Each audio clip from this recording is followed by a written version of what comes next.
La religión ha perdido influencia sobre los hombres y desde hace unas décadas los mitos y las religiones parecieron superados para siempre y el ateísmo se generalizó en los espíritus avanzados. Sin embargo, en estos años, el hombre en su desesperación ha vuelto su mirada hacia las religiones en busca de alguien que lo pueda sostener.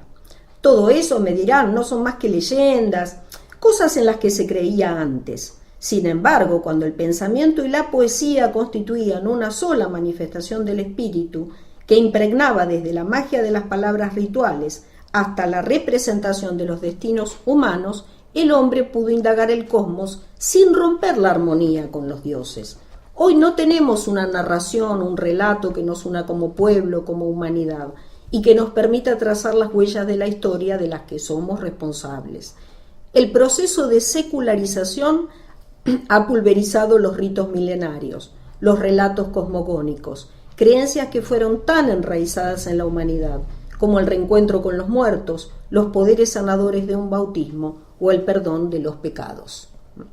Iniciamos entonces nuestra nueva etapa de Copiscopio 2019. Mi nombre es Adriana y estoy en compañía de mis queridas compañeras Anabel, Graciela y Melina. Prometemos volver con regularidad, con periodicidad, vamos a ver si podemos hacerlo. Y bueno, empezamos con este texto del gran maestro Ernesto Sábato, del libro La Resistencia, que un poco nos comenta lo que estamos pasando, es decir, grandes mitos que cayeron, mientras otras mistificaciones o noticias falsas o prejuicios se entremezclan. Y hoy, como estamos a principios del siglo XXI, es un poco como difícil discernir qué es verdad y qué es mentira.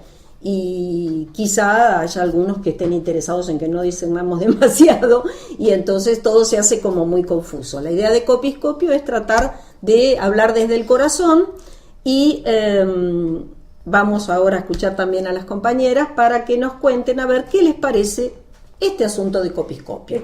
Hola, Adriana, estaba escuchando lo que leías de Sábato y me llamó mucho la atención el enfoque que dice que ya no tenemos como unidad una misma cosmovisión. Esto también es por la época que vivimos, en donde antes la gente de un pueblo aislada geográficamente podía tener y compartir la misma cosmovisión. Este englobamiento que ya somos todos del planeta y todas las cosmovisiones se están peleando entre sí y entonces uno ya no sabe bien a veces qué elegir o cómo manejarse.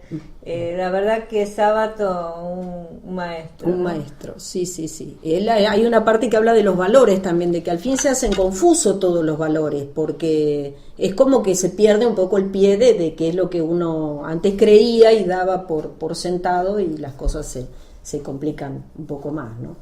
¿Y la ciencia? Y el mito y leyenda, mitos ¿no? y leyendas. Mitos y leyendas que no es lo mismo. Uh-huh.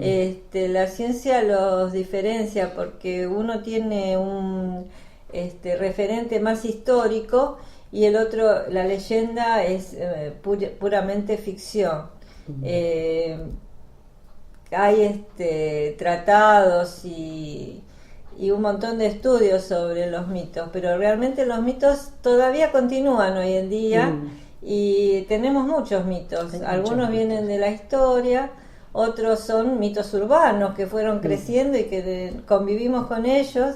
Y bueno, un poco la idea del programa es ir hablando de estos mitos, ver qué opinamos nosotras, qué opinan ustedes a través de la página, pueden dejar las opiniones. Y vamos a ir viendo a ver qué mitos surgen, qué vamos tratando. Recién, Graciela, cuando decías esto de los mitos urbanos, me venía a la mente esto de que la gente cree de los murciélagos que son ciegos, que tienen miedo que se le enreden en el pelo y todas esas cuestiones, ¿no? Lo del pelo malos, no lo sabía. Definitivamente son malos. Sí, en realidad son más buenos de lo que nosotros creemos, ¿no? Pero este mito, ¿no? De que eran ciegos, ¿de dónde viene? Sí. Esto tiene que ver con todos estos murciélagos que por lo general los que viven acá en Argentina tienen los ojos muy chiquitos, entonces la gente gente pensaba que eran ciegos. El tema es que los murciélagos tienen muy buena vista. Ah, sí. De hecho, los zorros voladores, que le dicen zorros, son murciélagos, pero le dicen zorros voladores por el tamaño que tienen unos ojos muy grandes y encuentran el alimento pura y exclusivamente por la vista. Lo que pasa es que los murciélagos tienen otro sistema, que es por el que encuentran la comida, que es el de ecolocación, ¿sí? Que ellos lo que hacen es emitir como un radar que viaja en el aire, choca con el objeto y le vuelve al murciélago, que lo capta por o la hoja nasal, un cosito que tiene en la nariz, o en las orejas. Y ahí sabe específicamente dónde está ubicado el objeto o el bichito que quiere comer, ¿sí? Y además hay un montón de estudios que hicieron que tienen como unas brújulas internas, le dicen, porque se pueden, por el magnetismo de la Tierra, orientarse, saben dónde está el norte, así que lejos de lo que nosotros pensábamos, ciegos para nada. Sí. Y son grandes predadores de los roedores, ¿no? Creo que algunos son primero muy que buenos. nada, son los que tienen, del reino animal, los que tienen la dieta más variada.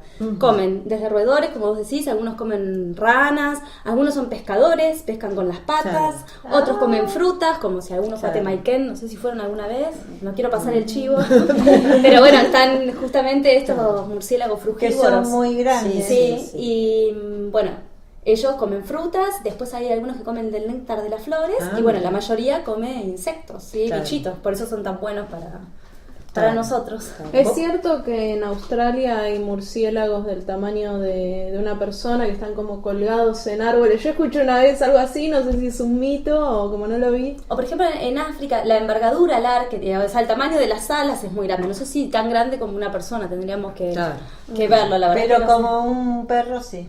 Sí, el tamaño son grandes. Claro.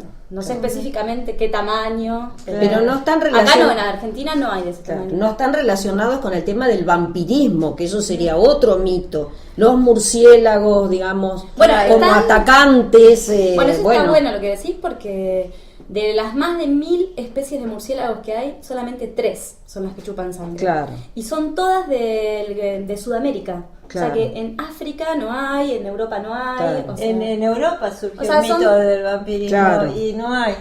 son sudamericanos. Y tampoco no es que nos van a venir a nosotros a comer el cuello, sino que... No, es bueno decirlo porque por ahí algunos piensan que hay que matarlos porque atacan a las personas, y no, son grandes cazadores de roedores que son los que transmiten enfermedades, así que Y lo que es decías de interesante. Drácula es muy interesante, después lo pueden buscar en los links.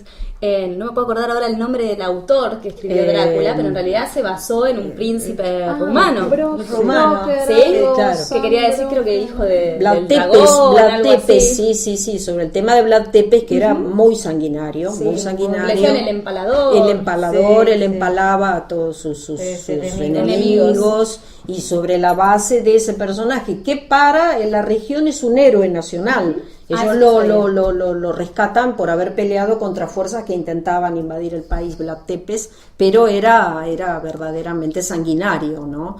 Pero bueno, es interesante lo que están diciendo de los murciélagos, porque justamente Sábato tiene el informe sobre ciegos, en donde justamente trata el tema de los murciélagos, o sea, le impresiona mucho a él, pensando que eran ciegos, lo relaciona mucho con las personas ciegas que en la ficción... Bueno, de hecho, el club de fútbol de Claro. los murciélagos, el fútbol de Sí, la sí, gente no sí. vidente, se llama los murciélagos Claro. también. Porque es algo que hoy en día la mayoría de las personas siguen creyendo que los murciélagos son ciegos. Sí. Y él por eso dice en Informe sobre Ciegos que incluso forman como una gran conspiración todos los ciegos que se reúnen y van y adoran, esto es ficción, a un murciélago gigante, a donde él es conducido, y bueno, todo es una cuestión así muy ficcional, pero de mucha potencia, muy desesperante, donde él va por todas partes encontrando ciegos y los relaciona con los murciélagos por esta creencia que yo también creía que eran ciegos, ¿no? Bueno,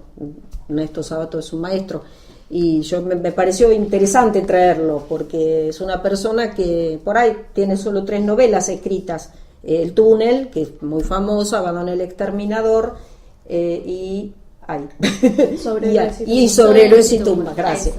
Pero los escritos de él son muy proféticos en cuanto a la situación de las personas frente a la globalización, a esta tecnologización, esta soledad de las personas, este desamparo de las grandes ciudades. Y tienen unos años los libros, digo, no Y son sí, no son nuevos, y no sin son embargo, nuevos. Él Ya veía cosas que él vivió casi 100 años, porque nació en 1911 y murió en 2011. Le faltaban muy pocos meses para cumplir los 100 años. Ya en el último tiempo muy mal de salud y sobre todo muy mal de la vista, que eso a él le hizo mucho daño porque él amaba pintar. Su enorme angustia que tenía, la enorme depresión que tenía, porque era una persona complicada, lo llevaba a pintar con desesperación y bueno, se vio en ese momento oprimido por esa falta de vista, ¿no? Por ahí se enojaba y agarraba todo lo que había escrito y lo iba afuera y lo quemaba. Y los vecinos iban corriendo a tratar de que no queme las cosas y le sacaban las cosas. Bueno, y Matilde siempre detrás de él, una historia, porque él no le permitían a ella casarse con él, entonces él la secuestró. Ah, no te Sí, él la robó y se robó a Matilde, bueno, toda una vida así muy de mucho... Para un programa entero. Sí, para un programa entero. Yo no lo había leído, pero ahora que estoy leyendo digo, qué preclaro, ¿no? Que cómo profetiza cosas que ahora se están viendo, ¿no? Y bueno, estábamos hablando también... ¿Por qué traemos a Sábato y por qué traemos esto sobre los mitos? Justamente Sábato hace esta distinción entre los mitos y la desmitificación y la mistificación, es decir, la mentira, la manipulación, el aprovecharse de que la persona se encuentre en soledad para venderle, digamos, una idea o una ideología. Él hace mucho hincapié en eso. Hace mucho hincapié en la búsqueda de la verdad, de ir buscando alguna verdad. ¿Y él qué dice con respecto a eso? ¿Cómo combatir la mentira? Leer mucho, no perder. Él dice, los afectos nos salvarán, es decir, solo los afectos, todo lo humano, la preocupación por el otro es lo que me hace humano, dice él. Todo lo que es no perder la relación humana. Bueno, aparte de este compromiso afectivo, él le pide al ser humano un compromiso ético, es decir, hacerse responsable, luchar por las cuestiones que estamos viendo, no resignarnos a que porque el mundo es así, lo vemos así, sino él llama a un compromiso ético, que fue por eso que se lo nombró presidente o, digamos, el director de lo que fue la CONADEP. Ustedes recuerdan el famoso libro del Nunca Más, que fue muy duro hacer ese trabajo. Él mismo lo cuenta, que él a la noche no dormía por los relatos que escuchaba. Él decía, yo me imaginaba lo que me contaban. Recuerdo esa época que fue tan duro para él y que creo que incluso llegó a atormentarlo todavía muchísimo más, tanto que no había computadoras en aquel momento. Yo recuerdo que se transcribían los testimonios en las máquinas de escribir y las mecanógrafas se desmayaban sobre la máquina ante los testimonios de las personas que lograron sobrevivir a la terrible dictadura militar. Y eso fue una cosa que, como que todos sus peores temores se habían hecho realidad, digamos, ¿no? Todo eso que él sentía se había hecho realidad. Pero siempre se caracteriza por la búsqueda, así, llamar a la gente a reaccionar, a reflexionar, a buscar la verdad. Y un poco es lo que estamos nosotros tratando de plantear en este copiscopio. Y a raíz de los mitos y un poco por la búsqueda de la verdad, contamos así muy rápidamente lo que es el famoso mito de la caverna. El famoso mito de Platón, que está en el libro 7 de la República, en donde él plantea cómo se puede acceder a la verdad, ¿por qué? ¿Con qué lo compara él? Entonces él hace lo que se llama el mito de la caverna, que no es un mito, en realidad es una alegoría, que es una comparación. Entonces él dice, imagínenlo así, para poder llegar a la verdad. Pensemos en una caverna.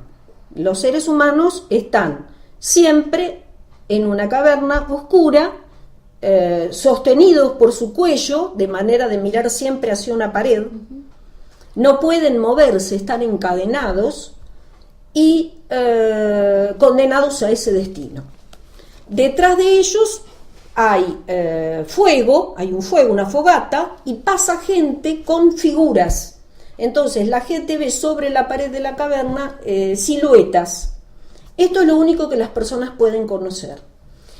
Y es lo que creen que es la realidad, porque es lo único que han visto a lo largo de su vida.